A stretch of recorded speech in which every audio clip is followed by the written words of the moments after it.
3rd founding anniversary, guys. Salamat ng biyaya natin na nagkaroon. Kahit tayo. Napagbati ko ay Father Elon. Sa ating pong dapat kapitan, maganda pa rin na kayo. Kapitan natin na Adi. Diyan po, maraming salamat sa pagkakas. Ate Lorna. Kaya sa ating pong si Ala, Matis Balineron, kahit umulan. Kailangan mahal niya ang Wala pa naman yung sa ating kapitana. Wala pa yung manok doon. Napaka-offensive talaga. Kap, Gemma, Espion.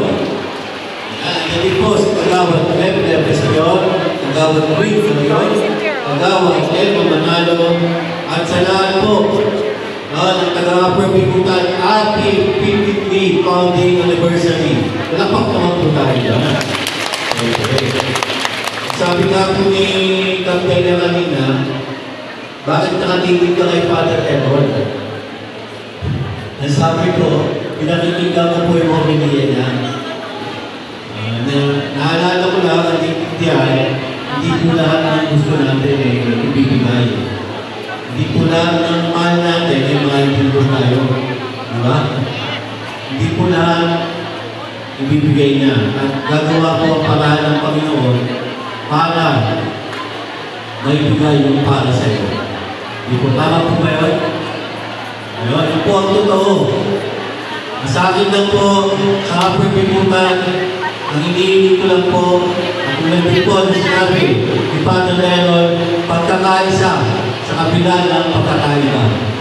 No, kahit magkakaiba tayo, sa baho ka man, available ka man na pipiliin, sa DSWD naman, sa health and fitness naman, basta sa Perpikutan, nagkakaisa tayo. Pwede po ba yun? Yes! Magkakaiba man po ang kulay. Asulman o pink. Basta sa patundan ng Perpikutan, lahat tayo, iisa. Yes! Yes! Yes, sa iyo po lahat. Yes na yes! Ito po ang patundan ng Perpikutan. At nakikilala na po sa buong lungsod ng Taguig. Sana po, sama-sama tayo, tulong-tulong, sa tuloy-tuloy na pagundan ng barangay